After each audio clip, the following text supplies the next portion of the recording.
Hello,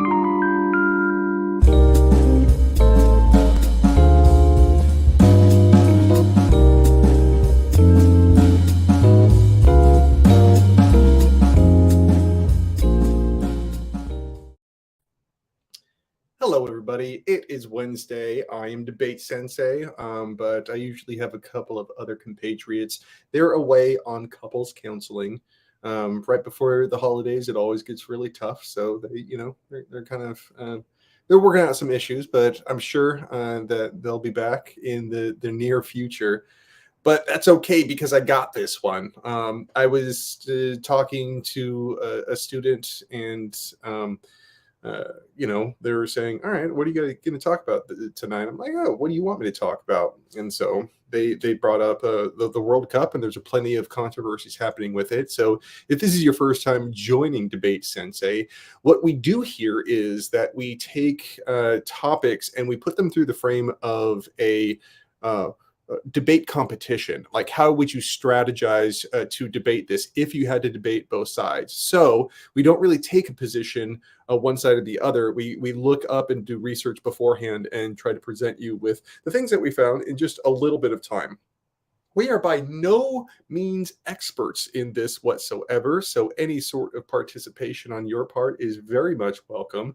Adding to the knowledge base is always a good thing. But what we do is we take this approach where if we were given a topic like this, how would we address it in a debate tournament setting? That's it. That's basically all it is. So in this one in particular, I really didn't have any personal opinion beforehand, but went right into it. Okay. So there's a lot of controversy surrounding the World Cup this year in Qatar. All right. And it goes all the way back to the bidding process in and of itself. But the first thing that we like to do in any sort of debate analysis is take a look at the words that you're given in the topic and sort of analyze them and break them down. Too many times people really just take for granted what is meant by what we call the resolution, or it could be the topic, or it could be called the proposition. I've heard all of those used before in the past. So in this case, let's say that the topic was Qatar was a bad choice for the World Cup. All right. I think that's a really basic, very predictable type of topic that you might come across. Heck, in the next week or two, there's a bunch of tournaments that are coming up to close out the fall semester. I would definitely think that would be one that you might come up against. All right. So Qatar was a bad choice for the World Cup. It could be worded exactly like that or kind of like that. All right. The first thing that you need to do in this is take a step back and really look at the general purpose of the topic or the proposition. And I still think that it's really helpful to break things down into what type of question they are, or what type of question is fundamentally being asked by this topic. And the fundamental question of this is a question of value. Okay, so like when you see words like good and bad within a resolution, you're coming up with values. You have to therefore put things through a value framework, and then and kind of come to conclusions based on that one. So what does that mean? Well, I break down values into two different types. One of them being an intrinsic value, and another one being a comparative value.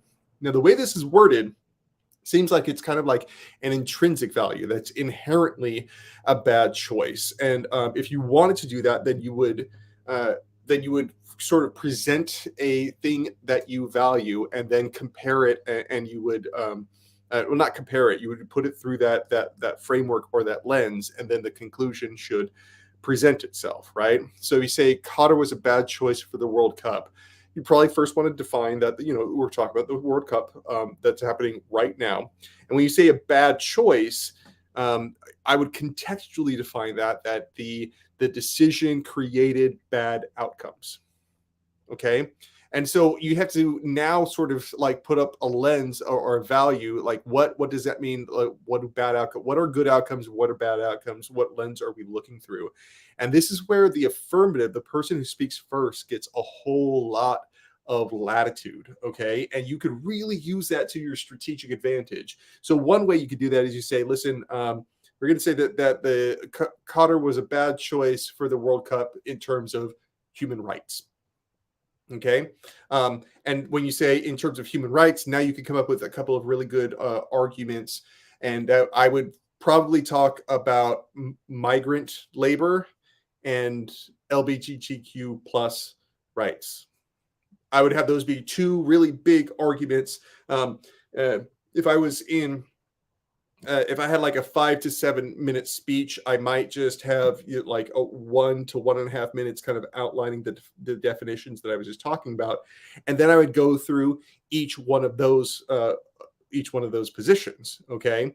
And so what we like to do on this show is like we kind of unpack the affirmative for a while and then transition over to the negative because that mirrors a typical debate. So if I was going to do, like, I think that the human rights is a really good way to go about it, but there are some alternatives, all right? So that would be like an intrinsic value, but there are ways to do this in a comparative value situation. And what I mean by that is that you could, like, I think that it's a little tricky, but I think you could be strategic and say that there were better choices at the time, all right? So that the choices at the time there was like 5 other countries. I believe it was Australia and Japan and the United States and South Korea. Those were the other ones, right? And then Qatar was the 5th one. And so you could say that Japan would have been a better choice than Qatar. I think that what that does, the benefit of that is that it makes things really clear. Okay, that you can sort of make these comparisons a lot easier. Whereas the intrinsic value debates might get a little bit messier, right? Because I don't know, it's like it just seems really clear that way. Because then you could have like really interesting arguments, like Japan had a better infrastructure; they were set up and ready to go for it. And there's only been one other World Cup that was in Asia ever, and so you could. Like those were that's an alternative way to go about it. And notice that if somebody was prepping for on the negative, if they were prepping for like a human rights debate, and you start coming out, and making this left turn and start talking about, no, we're just talking about that Japan would have been a better choice, then it kind of you kind of get this step ahead of your opponent if they're not prepared for that, if they didn't think about it ahead. If they did think about it, then you're not anywhere further ahead. But sometimes being unpredictable is just a really good way to go about it. Okay. But let's say, like, I do think that, I don't know, I wouldn't have as much ammunition as if I went with this human rights angle. I think this is like a much, I don't know, something that would I'd feel more comfortable in it on the affirmative going at it, because I just think I have a lot more material that way. I think, and so let's delve into a couple of these things. So, I think probably the number one thing that I saw in research about the controversy surrounding Qatar hosting the World Cup and what the criticism was their treatment of migrant workers, and then the LGBTQ plus rights were kind of a close second, right? And it was interesting because I learned something new, and like this is why I love debate. That I learned like little bits of trivia that helped me sort of understand just the world a little bit better. So I've always heard that there were some bad, treatment of migrant workers, but a very specific little piece of information is that they have a system in a migrant system that's called a kafala system, and this is like some holdover from British colonial rule. And what it does is it means that employers get to sort of control their workers' visas. So, like, if somebody gets fired or they piss off their employer for some reason, they can just like deport them right away. And that's, I mean, what the implications of that are pretty easy to see, right? And so, if somebody's getting overworked or underpaid, or like they're being like withheld their pay altogether, they could get deported before they even bring up like charges within the country. And so that's bad enough, but the the thing is that in Qatar, like only 10% of residents actually have Qatarian citizenship, right? It's like 90% of them are migrant workers. So most people don't have, like most people are kind of under this system. It creates this really bad sort of classist system within the nation. And so and there's been a whole lot of documented abuses, specifically the ones I was bringing up, just like being overworked, being underpaid and stuff like that. So I think that would be that. I would definitely go with that one. That's the one that came up the most in my research. The next one is also pretty easy. Is that because Qatar is a theocratic monarchy, they have some pretty strict religious rules, and one of them is that homosexuality is illegal. All right, and therefore, clearly, this leads to human rights abuses, not only from the hands of the government, but you can just assume that if it's illegal, that they like people feel empowered to take up like their own, sort of vigilante rage against anybody that they see doing public displays of affection with the same sex. I think the level of fear that you must have in that type of society must be absolutely horrible. And endorsing that by flooding that country with millions and millions of dollars in tourism and sponsorship and media exposure and stuff like that is not something that we should do, because it's seen as a sign or of an endorsement of those laws, and that we should not be endorsing those laws. Not only that, but if the negative tries to come out, it's like, well, we could like discuss these issues. Now it's open, these issues are kind of being brought to the light, and now we can find a way to kind of meet in the middle. You're like, well, people were trying to do that, right? That they wanted to wear armbands, the One Love armbands, rainbow armbands, and that was banned. That the players themselves, they were threatened with getting yellow cards the minute they stepped on the field with a One Love armband.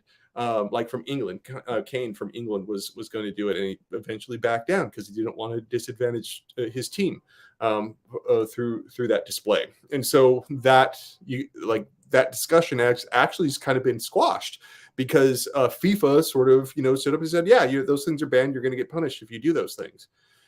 So I do think that the affirmative has a bit of ammunition if they want to come around the back and kind of say, no, like things were being, are kind of being squashed. Like this discussion that you're talking about is actually not really happening. And that, and so even that argument, you can't come around. And so that's really good to have a little bit of a sort of a backup answer when you're coming into rebuttals. You're like, hey, they're really horrible about LGBTQ rights. And then you're like, that the negative is going to say, well, you could like, at least we're having a discussion about it. And Qatar has to defend themselves and their policies. And that makes them look bad. And that discussion is good. You're like, well, that discussion isn't really happening because they're using FIFA to sort of, squash that discussion altogether. All right, that's what I would do. I would lay out the definitions. I'm like, hey, this is going to be a value round. We're going to value human rights. We think that the World Cup endorses human rights abuses. Having the World Cup there actually increase the amount of human rights abuses. So, almost forgot. And the migrant workers, there wouldn't have been as much abuses of migrant workers if they didn't have large projects like building stadiums. All right, stadiums that are probably only going to get used a few times and then lay dormant, like what you have with the Olympics. Okay, and so like those human rights abuses have only been heightened because those contracts wouldn't exist without FIFA saying that there's going to be millions of people coming and billions of people watching all over the world. Something like that. And so they poured so much money, like way more money than any other country ever has, into like boosting up their infrastructure for the World Cup. It is ridiculous how much they poured into this. Right. And so that abused migrant workers, and there's already been an outlawing of homosexuality and those things that follow. So now we're halfway through. We're going to transition to the negative arguments. Okay. And at first, it's, seems like kind of a challenge. I think that those are some fairly good arguments that you can make. Looking into it, I think that there's some angles that you can take on this that are really quite clever. Okay, so first on the definitions, I think that not enough negative teams really take advantage of the definition. They feel like they have to like just hit head on and just disagree with somebody. But I think that there, I would like to see a lot more creative use of the criteria. Okay. And so in this one, I was trying to do that work on the affirmative, but I think that on this one, you need to, on the negative, say, okay, you have to compare whether or not the world would be any better off or worse off if the World Cup were held anywhere else. All right. So even if your opponent went with this Japan angle, you could say, okay, if you hold the World Cup here, you hold the World Cup in Japan, there's going to be just as much like human rights abuses across the world, regardless, okay, because it is a sporting event. So people like get all up in arms about all these human rights abuses. It's like it doesn't matter where the World Cup is, like the trajectory of that is the same. And so one argument I would make on that one is that we are still going to buy oil from it. Qatar is one of the richest nations in the world because of their, petroleum sales. And so like there's not going to be any less people working in those areas whatsoever. But not only that, like like the World Cup, like let's say that the World Cup was being held in, I don't know, Australia. Okay, like that was one of the other groups. Australia has been like blocking refugees from their country. Like there's islands outside where they have people, migrants trying to get into the country. And like if you want to talk about human rights abuses, it's like those exist as well. Like, and if we went to Australia, those people wouldn't be helped any more than the people in Qatar. Like it's the same deal. And so you have to like push the affirmative into like basically quantifying it. It's like, how many people really are going to be helped? And it's like, maybe we could just keep this a sports event, right? And that the sports event isn't supposed to solve political problems, but what it can do is that it can actually create a forum where discussion can start happening.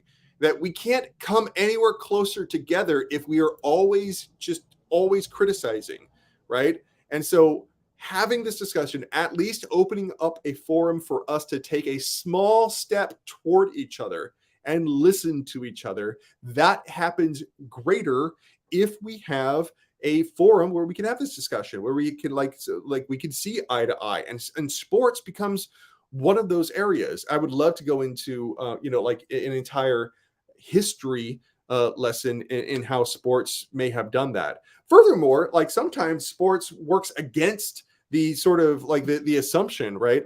Like when Nazi Germany got to host the Olympics, there was, in the track and field events, Hitler thought that his athletes were going to do incredibly well. And when the Black American athletes started beating them, it was a humiliation.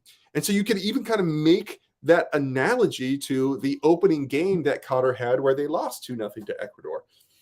It's like, hey, they were coming out and they were feeling pretty good. They were like, hey, we're on the world stage. It's like we bought our way into this. Even if you want to give it, it's like it was a corrupt bidding system, and they got this unfairly, and people are overlooking human rights violations, and the treatment of women and LGBTQ and all those things. Is kind of like, in the end, the sort of image they were going for, they lost it and it backfired on them. And that's where it became good. It's kind of like, hey, see, look, you can't just buy your way into things.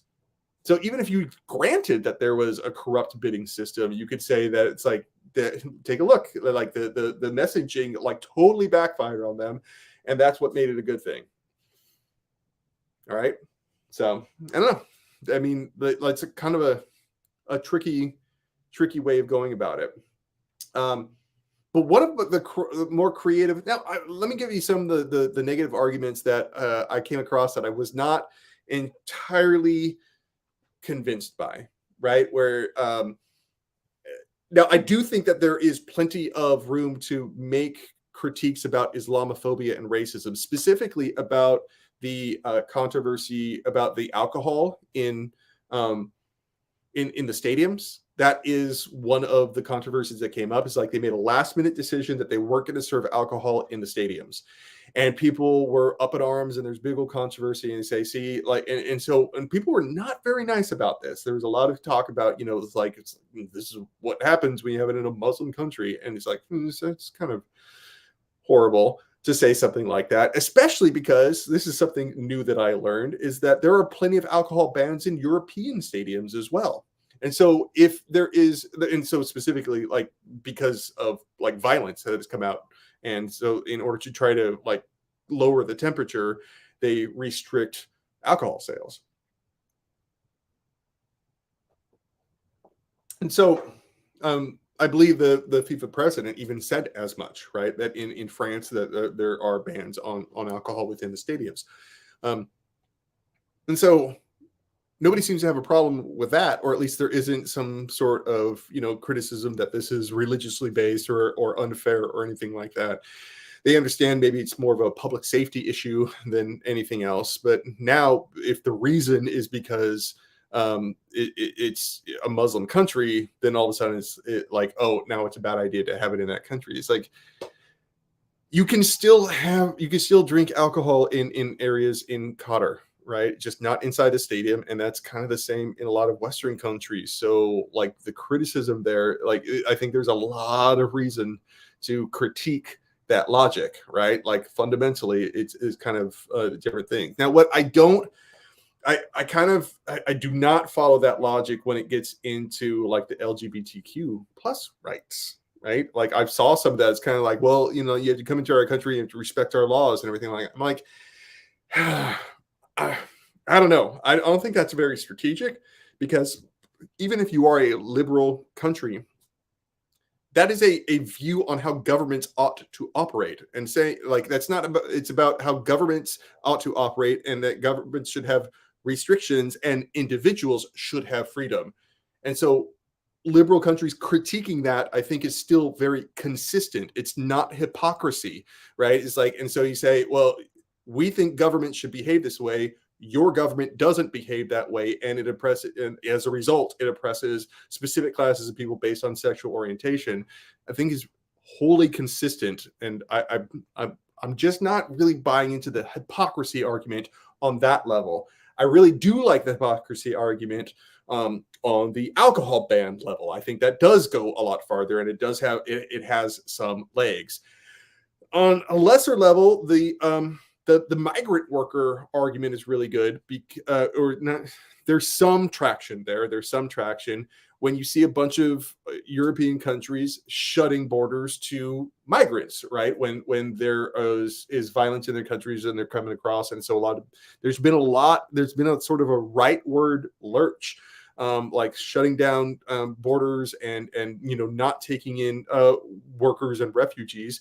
These are the same people, and now they have to go. Some of them go elsewhere, right? Some of them go to Qatar because they're being sort of displaced, and so Qatar, like at least brings them in.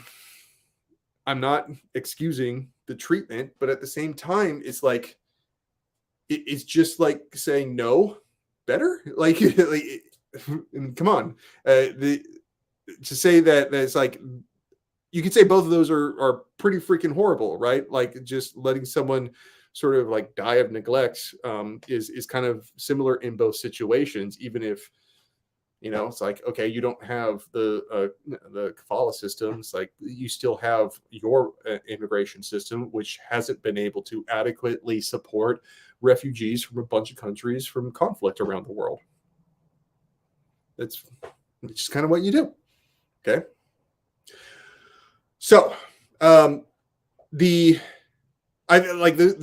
been a whole bunch of other sort of controversies or that I wasn't able to get into for absolutely everything, right? For the what was it? We had the human rights issues. Oh, women's rights. There was a lot of discussion about not seeing very many women in the stands. And I think that could be another one. If you wanted a third point, and you have the migrant workers, the homosexuality rights, and the women's rights. I think that's an excellent one to put on the affirmative. I think a lot of the same sort of arguments about opening up a forum for those discussions to happen is where my argument would be on the negative. That'd be my strategy coming over it. Oh, one really good one would be the climate, right? Since Qatar has so much invested in petroleum sales, that's how they got so wealthy. Basically, this sort of justifies the continued use of petroleum, and so you can make a whole climate change argument if you wanted to. I think that's kind of clever.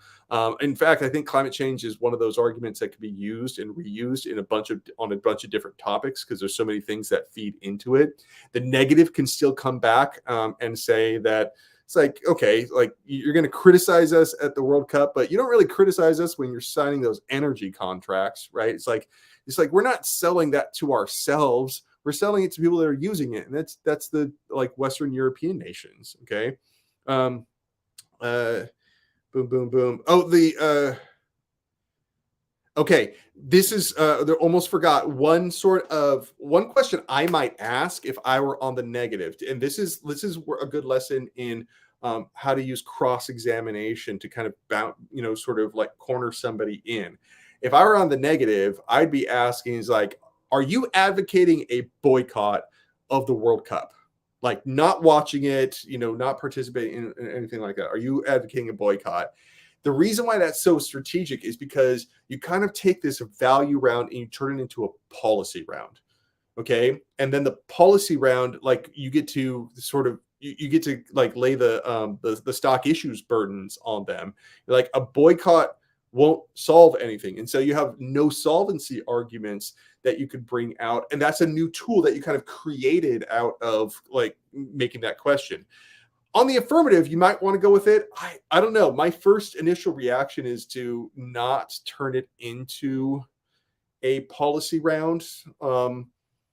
Like the closest I would be getting to it would be to say it's like, oh, we should have chosen Japan instead of Qatar, or we should have chosen Australia instead of Qatar, or any of the other ones. It's like that's the closest. I was like, I don't know. I might be wrong about that, but I don't know if I would go with like the boycott, like boycott good. I don't even know exactly what boycott would be other than don't watch it. Part of the reason why is because a lot of Americans don't watch it anyway, right? And so like I don't think that like you're not really going to get a whole lot of solvency off of it. It's a big solvency argument, right?